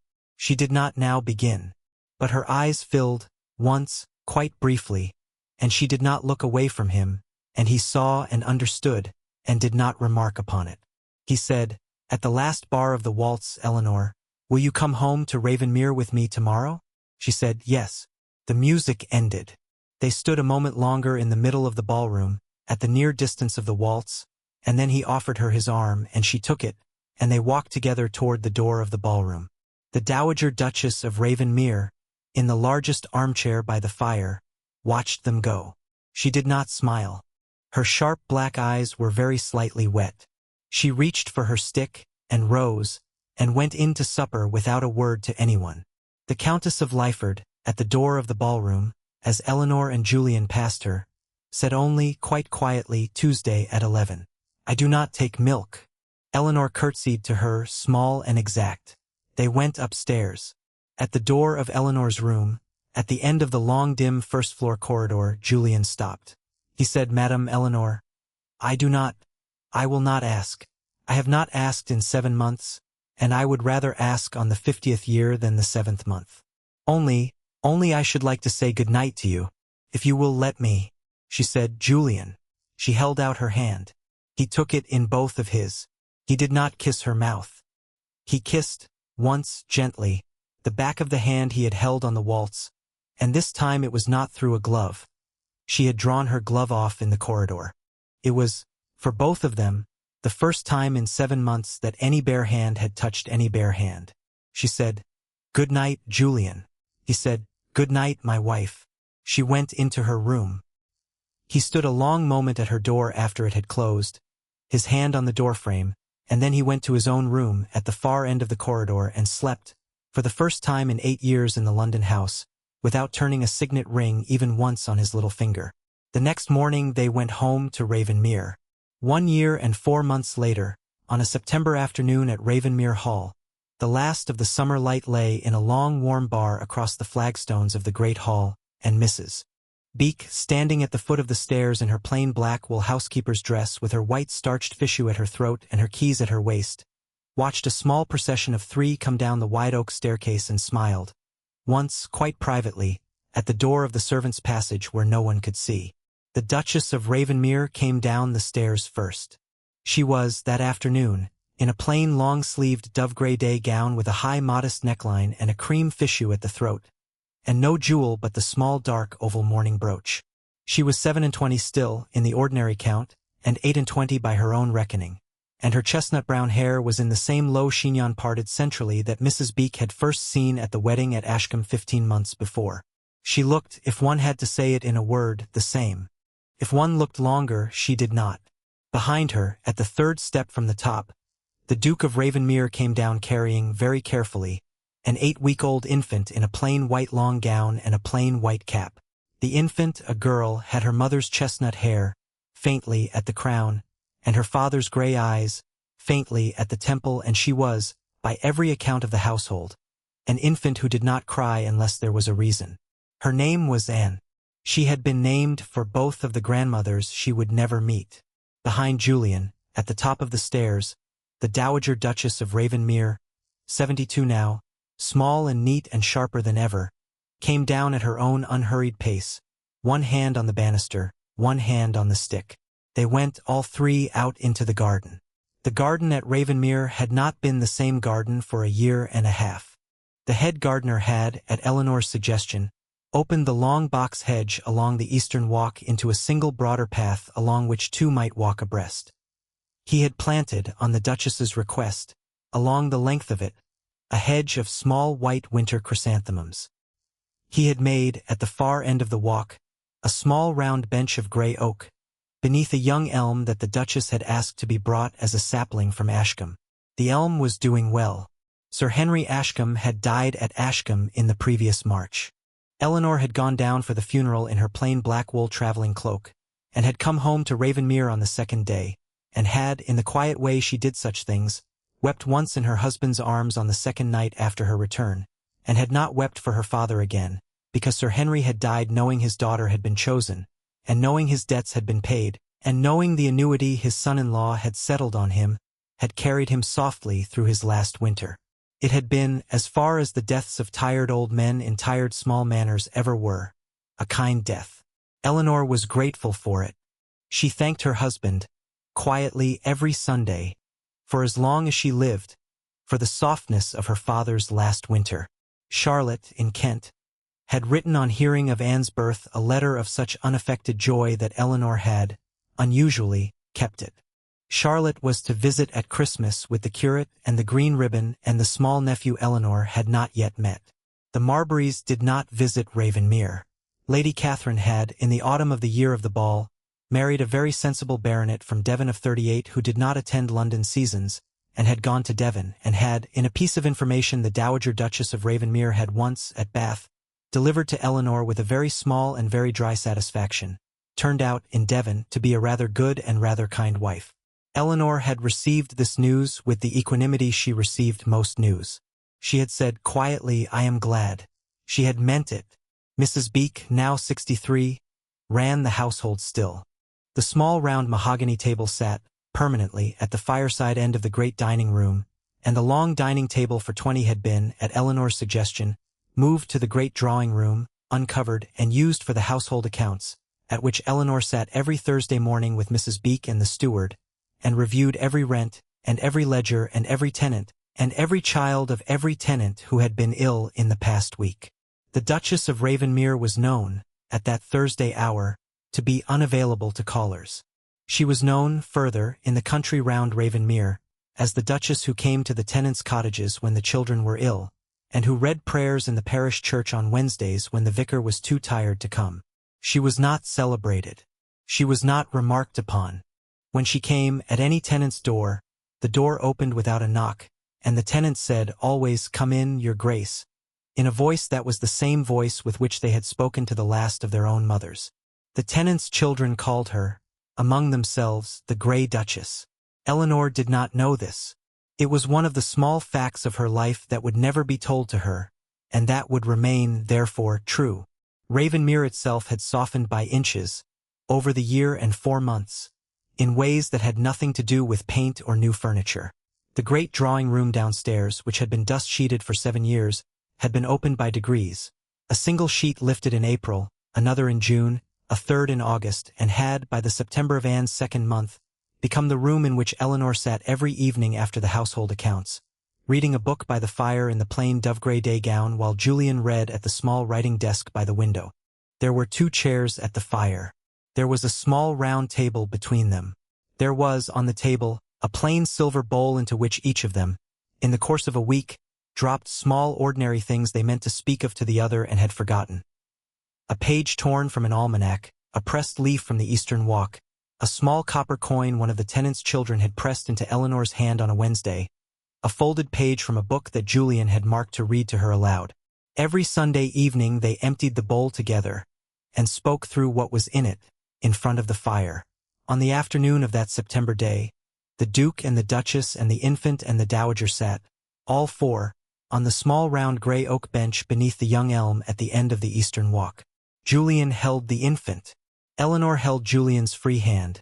This she had begun to do, without particular remark, some months before, and Julian had never once made a remark of it.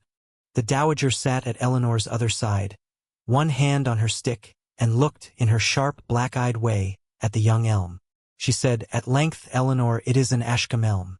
Eleanor said, "Yes." The Dowager said, "You have planted an Ashcombe at Ravenmere." Eleanor said, "I have." The Dowager said, "And Ravenmere at Ashcombe, I hear." Eleanor smiled very faintly. She said, "My father's grave. The elm at the head of the churchyard died in the winter. My husband arranged that a Ravenmere elm be sent down. It is planted.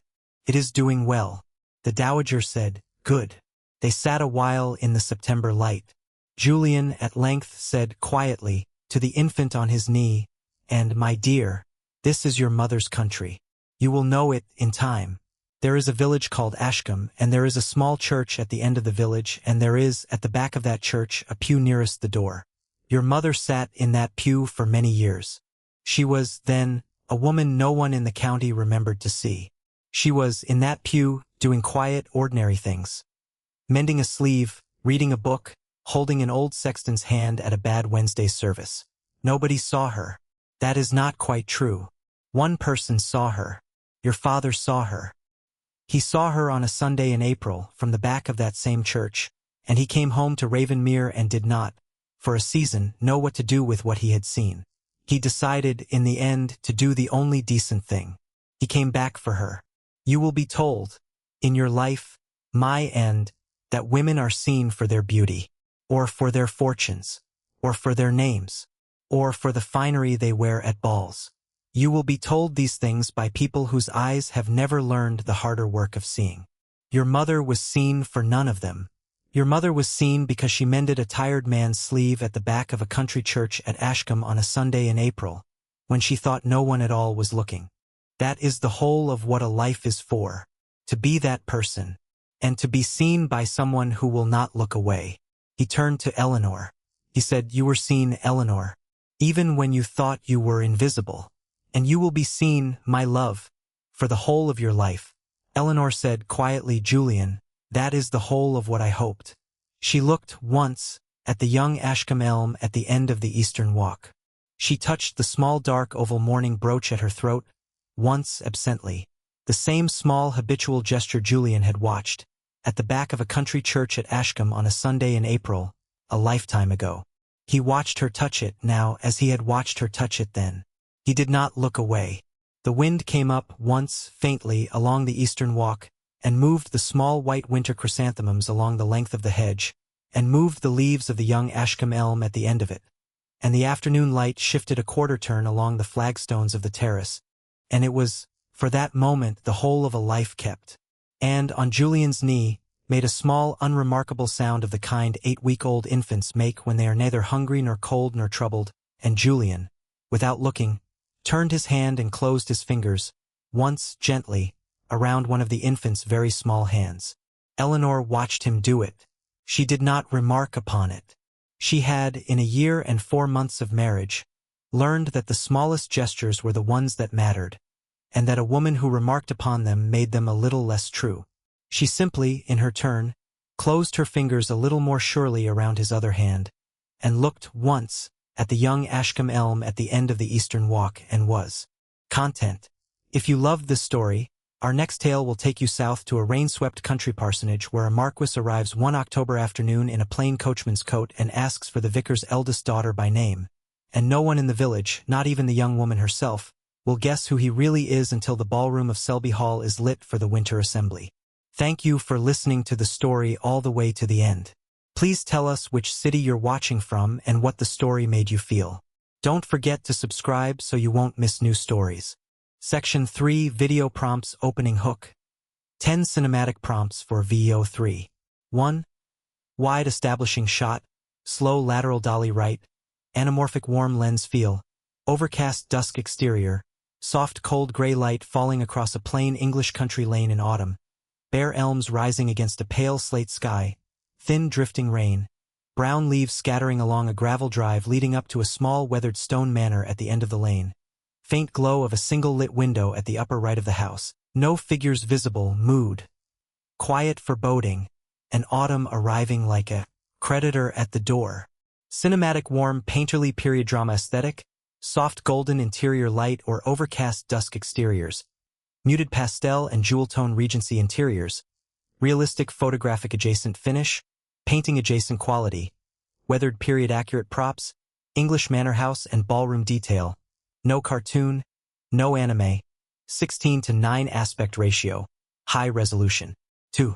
Slow push-in medium shot, static handheld feel, warm painterly light, interior of a small upstairs parlor of a modest English country manor at late afternoon, a small mullioned window casting weak tea-colored light across a plain wooden floor, a mending basket on a low stool.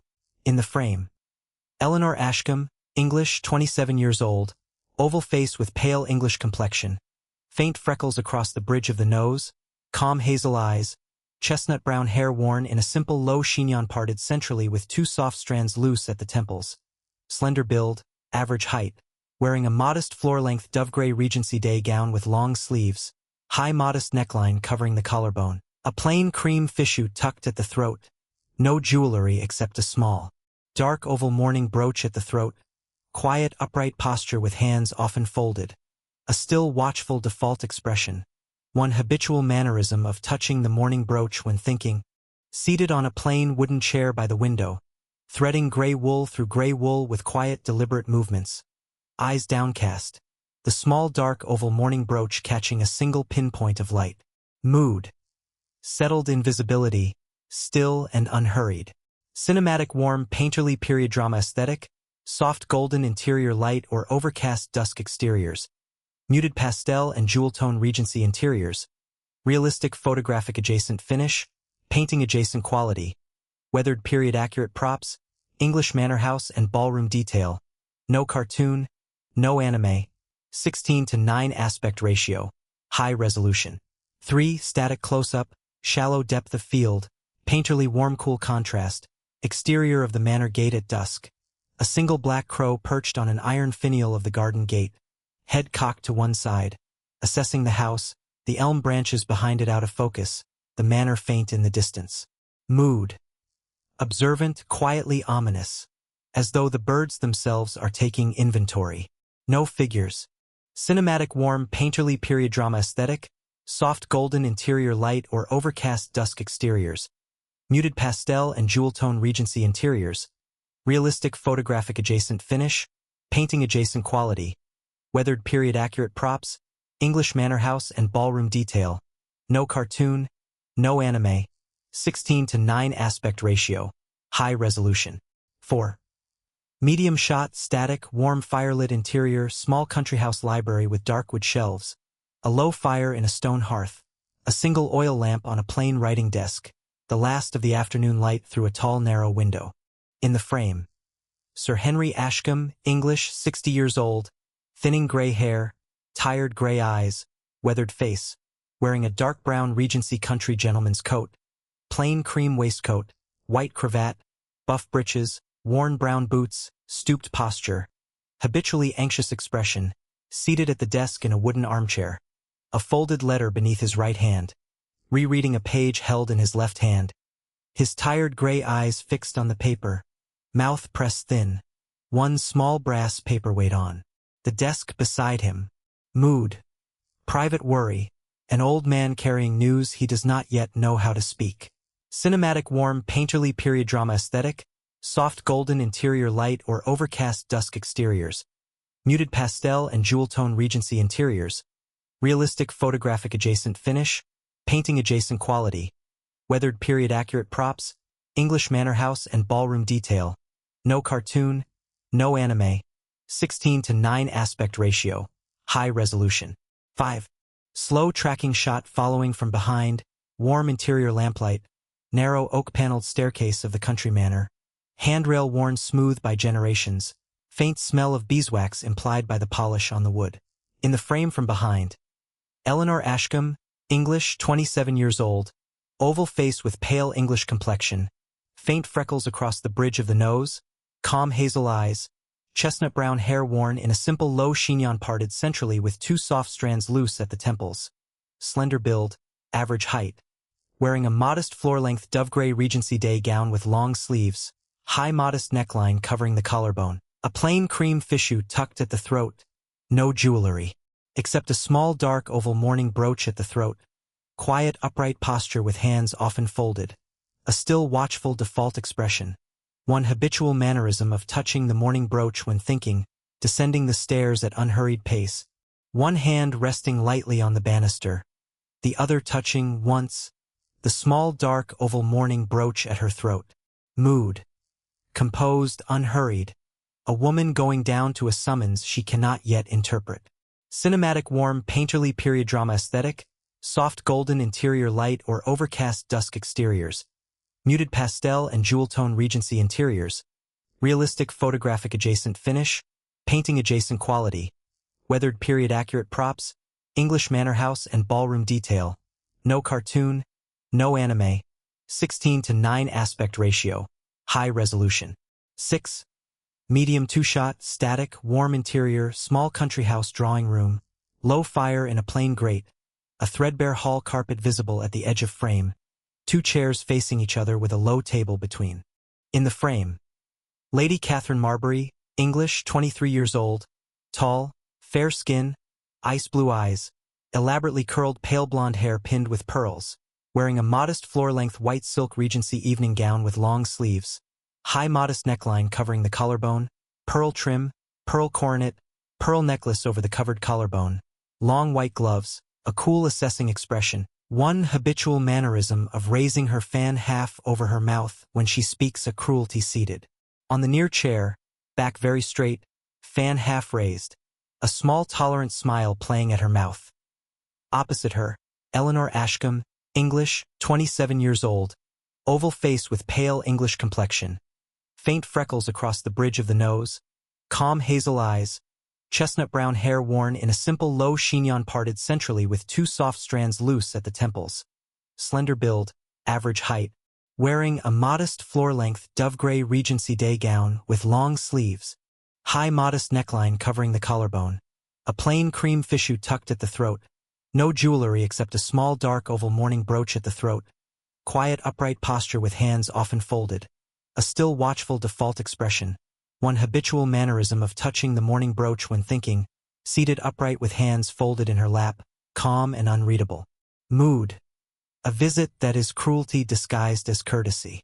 Cinematic warm painterly period drama aesthetic, soft golden interior light or overcast dusk exteriors, muted pastel and jewel tone Regency interiors, realistic photographic adjacent finish, painting adjacent quality, weathered period accurate props, English manor house and ballroom detail, no cartoon, no anime, 16:9 aspect ratio, high resolution. 7. Wide low-angle shot, slow forward dolly, evening blue hour, exterior of the country lane just before 8, thin drifting rain visible in the coach lamps, a black polished ducal carriage drawn by two dark bay horses moving up the lane toward the small manor at the end, the manor windows glowing warm gold against the cold blue sky, mist rising from the lane. No figures visible. Mood. Arrival, quiet wait, a change coming up the lane. Cinematic warm painterly period drama aesthetic, soft golden interior light or overcast dusk exteriors, muted pastel and jewel tone Regency interiors, realistic photographic adjacent finish, painting adjacent quality, weathered period accurate props, English manor house and ballroom detail, no cartoon, no anime, 16:9 aspect ratio, high resolution. 8. Medium shot at the front steps of the manor, static, warm lantern light from a single oil sconce beside the door, cold blue rain in the background. In the frame, Julian, Duke of Ravenmere, English, 34 years old, tall, broad-shouldered, square jaw with faint dark stubble, straight dark brown hair swept back from the brow, deep gray eyes, a small pale scar above the left brow, wearing a dark charcoal Regency tailcoat over a cream waistcoat and plainly tied white cravat, fawn breeches and polished black riding boots, upright military posture, guarded default expression that softens only in her presence. One habitual mannerism of turning a small silver signet ring on his little finger, stepping down from the carriage step, taking off his tall dark hat with his right hand as he approaches the front steps. His expression composed and unreadable, a small careful set to the jaw. The manor door opening in the background, warm gold light spilling out. Mood. A man arriving at a house he means to be careful of. Cinematic warm painterly period drama aesthetic, soft golden interior light or overcast dusk exteriors, muted pastel and jewel tone Regency interiors, realistic photographic adjacent finish, painting adjacent quality, weathered period accurate props, English manor house and ballroom detail, no cartoon, no anime, 16:9 aspect ratio, high resolution. 9. Static wide shot, warm lamplight interior, small country house drawing room, a single oil lamp on a low table, low fire in the grate, a small brass mantel clock reading 3 minutes to 8. In the frame, Eleanor Ashcombe, English, 27 years old, oval face with pale English complexion, faint freckles across the bridge of the nose, calm hazel eyes, chestnut brown hair worn in a simple low chignon parted centrally with 2 soft strands loose at the temples, slender build, average height, wearing a modest floor-length dove-gray Regency day gown with long sleeves, high modest neckline covering the collarbone, a plain cream fichu tucked at the throat, no jewelry except a small, dark oval mourning brooch at the throat, quiet upright posture with hands often folded, a still watchful default expression, one habitual mannerism of touching the mourning brooch when thinking, seated upright on a plain settee at the center of the frame, hands folded in her lap, chin slightly lifted, the small dark oval mourning brooch catching a single point of firelight, the room quiet around her. Mood. Patient stillness, a woman waiting without knowing exactly for what. Cinematic warm painterly period drama aesthetic, soft golden interior light or overcast dusk exteriors, muted pastel and jewel tone Regency interiors, realistic photographic adjacent finish, painting adjacent quality, weathered period accurate props, English manor house and ballroom detail, no cartoon, no anime, 16:9 aspect ratio, high resolution. 10. Medium 2-shot at the drawing room threshold, static, warm lamplight, the drawing room glowing gold in the background, the darker hall behind the figures. In the frame, Julian, Duke of Ravenmere, English, 34 years old, tall, broad-shouldered, square jaw with faint dark stubble, straight dark brown hair swept back from the brow, deep gray eyes, a small pale scar above the left brow, wearing a dark charcoal Regency tailcoat over a cream waistcoat and plainly tied white cravat, fawn breeches and polished black riding boots, upright military posture, guarded default expression that softens only in her presence. One habitual mannerism of turning a small silver signet ring on his little finger standing just inside the doorway with his hat held quietly at his side, bowing his head once in a small careful inclination.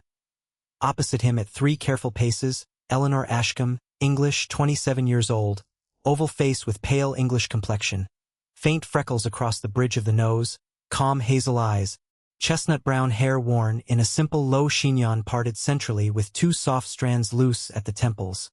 Slender build, average height, wearing a modest floor-length dove-gray Regency day gown with long sleeves, high modest neckline covering the collarbone, a plain cream fichu tucked at the throat, no jewelry except a small dark oval mourning brooch at the throat, quiet upright posture with hands often folded, a still watchful default expression, one habitual mannerism of touching the morning brooch when thinking, dropping a small exact curtsy, their eyes meeting for the first time. Mood. The held breath of a first true look, the beginning of the whole story. Cinematic warm painterly period drama aesthetic, soft golden interior light or overcast dusk exteriors, muted pastel and jewel tone Regency interiors, realistic photographic adjacent finish, painting adjacent quality, weathered period accurate props, English manor house and ballroom detail, no cartoon, no anime, 16:9 aspect ratio, high resolution.